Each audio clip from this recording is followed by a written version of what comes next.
বিসমিল্লাহির রহমানির রহিম। সুপ্রিয় দর্শক, আসসালামু আলাইকুম।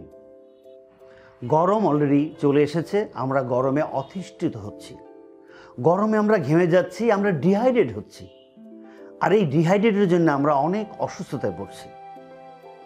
সুতরাং দর্শক, এই ডিহাইড্রেট থেকে বাঁচার জন্যে চলুন আমরা 7টি খাবার প্রতিদিন আমরা খেতে থাকি। দর্শক, এই ডিহাইড্রেট থেকে বাঁচার জন্য 7টি খাবার অত্যাধিক প্রয়োজন।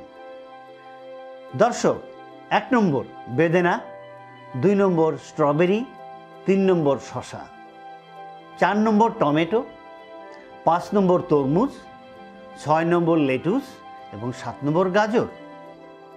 এছাড়াও আপনি চেষ্টা করেন প্রচুর বিশুদ্ধ পানি পান করার, সাথে সাথে এই গরমের সময় অবশ্যই ধূমপান পরিত্যাগ করবেন। দর্শক, ইতিমধ্যে যারা আমাদের সঙ্গে জয়েন আছেন তাদেরকে অসংখ্য অসংখ্য ধন্যবাদ। যারা এখনও জয়েন করেননি তাদেরকে অনুরোধ করব জয়েন করতে।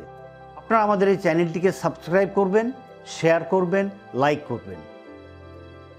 সুপ্রিয় দর্শক, আপনার কোনো মতামত থাকলে অবশ্যই লিখে আমাদের কমেন্ট বক্সে পাঠাবেন। আপনাদের মতামত আমাদের কাছে অত্যাধিক গ্রহণযোগ্য।